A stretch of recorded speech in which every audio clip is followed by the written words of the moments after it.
पिछली रात रूनी को लगा कि इतने बरसों बाद कोई पुराना सपना धीमे कदमों से उसके पास चलाया है। वही बंगला था, अलग कोने में पत्तों से घिरा हुआ। वो धीरे धीरे फाटक से भीतर घुसी है। मौन की अथाह गहराई में लॉन डूबा है। शुरू मार्च की बसंती हवा घास को सिहरा सहला जाती है। बहुत बरसों पहले के एक रिकॉर्ड की धुन छतरी के नीचे से आ रही है। ताश के पत्ते घास पर बिखरे हैं। लगता है जैसे शम्मी भाई अभी खिलखिलाकर हंस देंगे।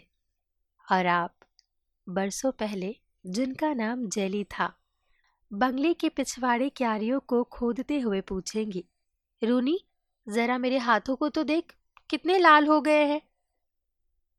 इतने बरसों बाद रूनी को लगा कि वो बंगले के सामने खड़ी है और सब कुछ वैसा ही है जैसा कभी बरसों पहले मार्च के एक दिन की तरह था। कुछ भी नहीं बदला, वही बंगला है। मार्च की खुश्क गरम हवा साए साए करती चली आ रही है। सोनी से दोपहर को पर्दे के रिंग धीमे धीमे खनखना जाते हैं और वो घास पर लेटी है। बस अब अगर मैं मर जाऊं, उसने उस घड़ी सोचा था, लेकिन वो दोपहर ऐसी ना थी कि केवल चाहने भर से कोई मर जाता। लॉन के कोने में 3 पेड़ों का झुरमुट था। ऊपर की फुनगियां एक दूसरे से बार बार उलझ जाती थी। हवा चलने से उनके बीच आकाश की नीली फांक कभी मूंद जाती तो कभी खुल जाती थी। बंगले के छत पर लगे एरियल पोल के तार को तो देखो, देखो तो। घास पर लेटकर अधमूंदी आंखों से रूनी ऐसे ही देखती है तो लगता है वो कैसे हौले हौले हिल रहा है। अनझिप आंखों से देखो, पता चलेगा। पलक बिल्कुल ना मूंदो, चाहे आंखों में आंसू भर जाए तो भी। रूनी ऐसे ही देखती है तो लगता है जैसे तार बीच में ही कटता जा रहा है और 2 कटे हुए तारों के बीच आकाश की नीली फांक आंसू की सतह पर हल्के हल्के तैरने लगती है। हर शनिवार की प्रतीक्षा हफ्ते भर की जाती है। वो जेली को अपने स्टाम्प एल्बम के पन्ने खोलकर दिखलाती है और जेली अपनी किताबों से आंखें उठाकर पूछती है, अर्जेंटीना कहाँ है? सुमात्रा कहाँ है? वो जेली के प्रश्नों के पीछे फैली हुई असीम दूरियों के धूमिल छोर पर आ खड़ी होती है। हर रोज नए नए देशों के टिकटों से एल्बम के पन्ने भरते जाते हैं और जब शनिवार की दोपहर को शमी भाई हॉस्टल से आते हैं तो जेली कुर्सी से उठ खड़ी होती है। उसकी आंखों में एक धुली धुली सी ज्योति निखर आती है और वो रूनी के कंधे झंझोड़ कर कहती है, जा जरा भीतर से ग्रामोफोन तो ले आ। रूनी क्षण भर रुकती है, वो जाए या वहीं खड़ी रहे। जेली उसकी बड़ी बहन है। उसकी और जेली के बीच बहुत से वर्षों का सूना लंबा फासला है। उस फासले के दूसरे छोर पर जेली है, शमी भाई है। वो उन दोनों में से किसी को नहीं छू सकती। वे दोनों उसके अलग जीते हैं। ग्रामोफोन महज एक बहाना है। उसे भेजकर जेली शमी भाई के संग अकेली रह जाएगी। और तब रूनी घास पर भाग रही है, बंगले की तरफ। पीली रोशनी में भीगी घास के तिनकों पर रेंगती हरी गुलाबी धूप और दिल की धड़कन।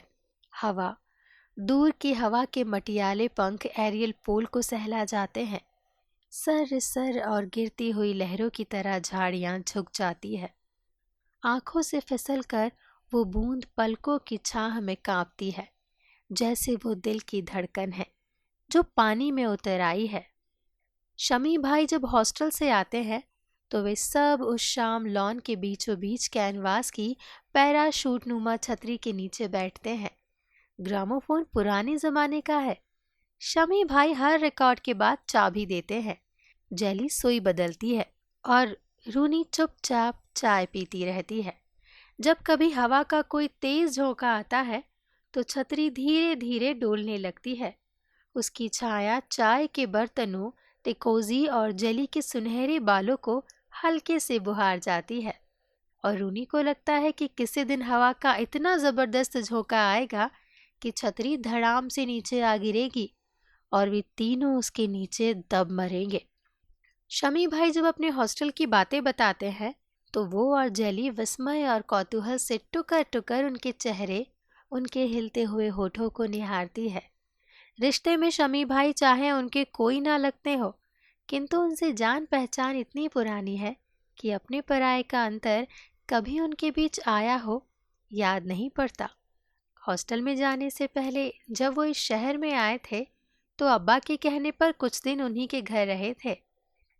अब कभी वो शनिवार को उनके घर आते हैं तो अपनी संसद जेली के लिए यूनिवर्सिटी लाइब्रेरी से अंग्रेजी के उपन्यास और अपने मित्रों से मांगकर कुछ रिकॉर्ड लाना नहीं भूलते।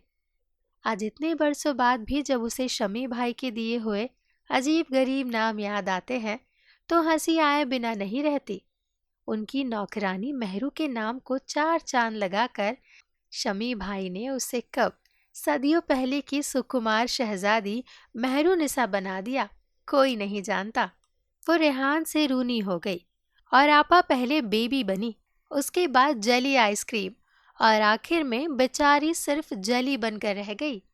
शमी भाई के नाम इतने बरसों बाद भी लॉन की घास और बंगले की दीवारों से लिपटी बेल लताओं की तरह चिन्नतन और अमर है। ग्रामोफोन के घूमते हुए तवे पर फूल पत्तियां उगाती है। एक आवाज उन्हें अपने नरम नंगे हाथों से पकड़कर हवा में बिखेर देती है। संगीत के सुर झाड़ियों में हवा से खेलते हैं। घास के नीचे सोई हुई भूरी मिट्टी पर तितली का तन्हा सा दिल धड़कता है। मिट्टी और घास के बीच हवा का घोंसला कांपता है और ताश के पत्तों पर जली और शमी भाई के सिर झुकते हैं, उठते हैं, मानो वे दोनों 4 आंखों से घिरी सांवली झील में एक दूसरे की छायाएं देख रहे हो। और शमी भाई जो बात कहते हैं उस पर विश्वास करना ना करना कोई मायने नहीं रखता। उनके सामने जैसे सब कुछ छूट जाता है, सब कुछ खो जाता है और कुछ ऐसी चीजें हैं जो चुप रहती है और जिन्हें जब रूनी रात को सोने से पहले सोचती है तो लगता है कि कहीं एक गहरा धुंधला सा गड्ढा है जिसके भीतर वो फिसलते फिसलते बच जाती है और नहीं गिरती है तो मोह रह जाता है ना गिरने का। और जेली पर रोना आता है, गुस्सा आता है। जेली में क्या कुछ है कि शमी भाई जो उसमें देखते हैं वो रूनी में नहीं देखते। और जब शमी भाई जेली के संग रिकॉर्ड बजाते, ताश खेलते, मेज के नीचे अपना पाँव उसके पाँव पर रख देते हैं तो वो अपने कमरे की खिड़की के पर्दे के परे चुपचाप उन्हें देखती रहती है, जहाँ एक अजीब सी मायावी रहस्यमयता में डूबा झिलमिल सा सपना है। और पर्दे को खोलकर पीछे देखना, ये क्या कभी नहीं हो पाएगा? मेरा भी एक रहस्य है जो ये नहीं जानते, कोई नहीं जानता। रूनी ने आंखें मूंद कर सोचा, मैं चाहूं तो कभी भी मर सकती हूँ।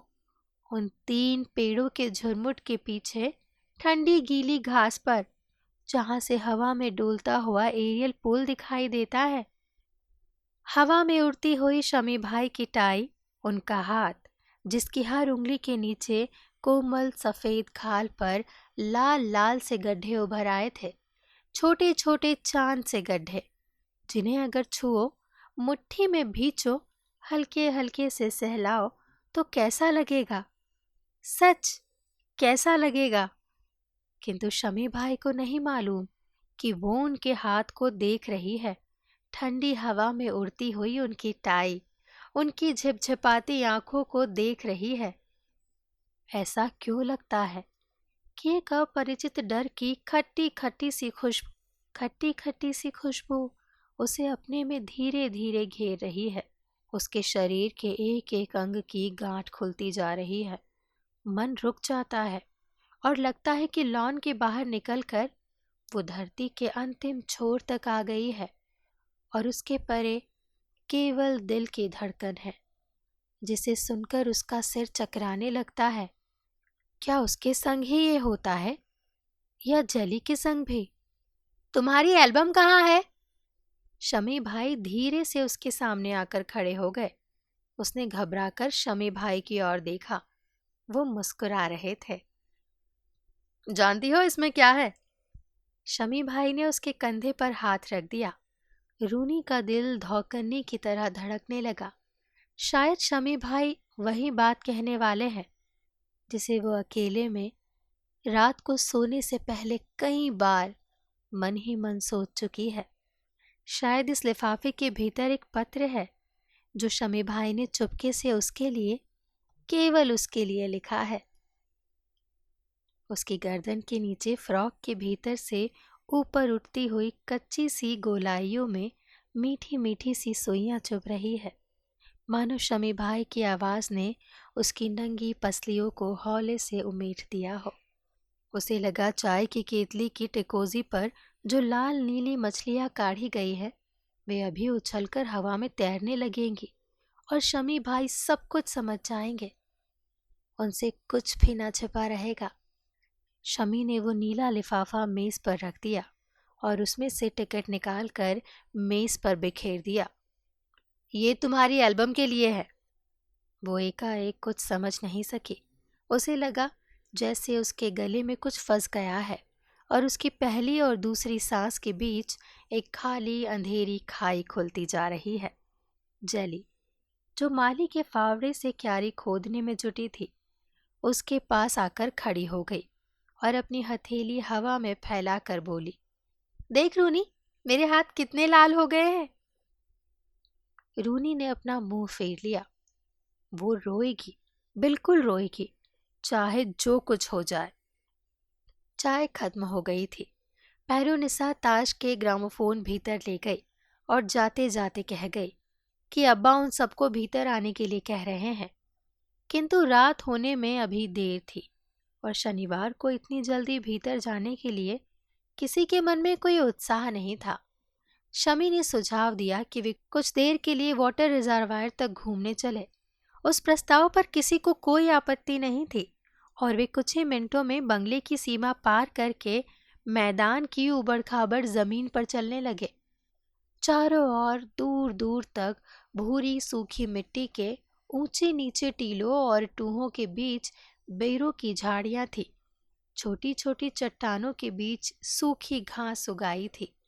सड़ते हुए पीले पत्तों से एक अजीब नशीली सी बोझिल कसैली गंध आ रही थी। धूप की मैली तहों पर बिखरी बिखरी सी हवा थी। शमी सहसा चलते चलते ठिठक गया। रूनी कहाँ है? अभी तो हमारे आगे आगे चल रही थी, जेली ने कहा। उसकी सांस ऊपर चढ़ती है और बीच में ही टूट जाती है। दोनों की आंखें मैदान के चारों ओर घूमती है। मिट्टी के ढूंहों पर पीली धूल उड़ती है, लेकिन रूनी वहां नहीं है। बैर की सूखी मटियाली झाड़ियां हवा में सरसराती है, लेकिन रूनी वहां नहीं है। पीछे मुड़कर देखो तो पगडंडियों के पीछे पेड़ों के झुरमुट में बंगला छिप गया है। लॉन की छतरी छिप गई है, केवल उनके शिखरों के पत्ते दिखाई देते हैं और दूर ऊपर फुनगियों का हरापन सफेद चांदी में पिघलने लगा है। धूप की सफेदी पत्तों से चांदी की बूंदों सी टपक रही है। वो दोनों चुप है। शमी भाई पेड़ की टहनी से पत्थरों के इर्द गिर्द टेढ़ी मेढ़ी आकृतियां खींच रहे हैं। जेली एक बड़े से चौकोर पत्थर पर रुमाल बिछाकर बैठ गई है। दूर मैदान में किसी छोर से स्टोन कटर मशीन का घर घराता स्वर सफेद हवा में तिरता आता है, मुलायम रुई में ढकी हुई आवाज की तरह जिसके नुकीले कोने झर गए हैं। तुम्हें यहाँ आना बुरा तो नहीं लगता? शमी ने धरती पर सिर झुकाए धीमे स्वर में पूछा। तुम झूठ बोले थे, जेली ने कहा। कैसा झूठ जेली? तुमने बेचारी रूनी को बहकाया था। अब वो न जाने कहाँ हमें ढूंढ रही होगी। वो वाटर रिजर्वायर की ओर गई होगी, कुछ ही देर में वापस आ जाएगी। शमी भाई उसकी ओर पीठ मोड़ी टहनी से धरती पर कुछ लिख रहे थे। जेली की आंखों पर एक छोटा सा बादल उमड़ आया है। क्या आज शाम कुछ नहीं होगा? क्या जिंदगी में कभी कुछ नहीं होगा? उसका दिल रबर के छल्ले की मानींद खिंचता जा रहा है। तुम यहाँ मेरे संग क्यों आए? शमी, तुम यहाँ मेरे साथ क्यों आए? और वो बीच में ही क्यों रुक गई? उसकी पलकों पर रह रहकर एक नरम सी आहट होती है और वे मूंद जाती है। उंगलियां स्वयं चलित सी मुट्ठी में भींच जाती है, फिर अवश्य सी आप ही आप में खुल जाती है। जली, सुनो। शमी जिस टहनी से जमीन को कुरेद रहे थे वो टहनी कांप रही है। शमी के इन दो शब्दों के बीच कितने पत्थर है, बरसों सदियों के पुराने खामोश पत्थर। कितनी उदास हवा है और मार्च की धूप है जो इतने बरसों बाद इस शाम को उसके पास आई है और फिर कभी नहीं लौटेगी। शमी, प्लीज प्लीज, जो कुछ कहना है अभी कह डालो, इसी क्षण कह डालो। क्या आज शाम कुछ नहीं होगा? क्या जिंदगी में कभी कुछ नहीं होगा? वे बंगले की तरफ चलने लगे। ऊबड़ खाबड़ धरती पर उनकी खामोश छायाएं ढलती हुई धूप में सिमटने लगी। ठहरो। बेर की झाड़ियों के पीछे छिपे हुए रूनी के होठ फड़क उठे। ठहरो, एक क्षण। लाल भुरभुरे पत्तों की ओट में भूला हुआ सपना झांकता है। गुनगुनी सी सफेद हवा, मार्च की पीली धूप, बहुत दिन पहले सुने हुए रिकॉर्ड की जानी पहचानी ट्यून जो चारों ओर फैली घास के तिनकों पर बिछल गई है। सब कुछ इन दो शब्दों पर थिर हो गया है जिन्हें शमी भाई ने टहनी से धूल कुदेरते हुए धरती पर लिख दिया था। जली लव। जली ने उन शब्दों को नहीं देखा। इतने बरसों बाद आज भी जली को नहीं मालूम कि उस शाम शमी भाई ने कांपती टहनी से जली के पैरों के पास क्या लिख दिया था। आज इतने लंबे अरसे बाद समय की धूल इन शब्दों पर जम गई है। शमी भाई, वो और जली, तीनों एक दूसरे से दूर दुनिया के अलग अलग कोनों में चले गए हैं, किंतु आज भी रूनी को लगता है कि मार्च की उस शाम की तरह वो बेर की झाड़ियों के पीछे छिपे खड़ी है। शमी भाई समझे थे कि वो वाटर रिजर्वायर की ओर चली गई थी, किंतु वो सारे समय झाड़ियों के पीछे सांस रोके निस्पंद आंखों से उन्हें देखती रही थी। उस पत्थर को देखती रही थी जिस पर कुछ देर पहले तक शमी भाई और जैली बैठे थे। आंसुओं के पीछे से सब कुछ धुंधला धुंधला सा हो जाता है। शमी भाई का कांपता हाथ, जली की अधमुंदी सी आंखें, क्या वो उन दोनों की दुनिया में कभी प्रवेश नहीं कर पाएगी? कहीं सहमा सा जल है और उसकी छाया है।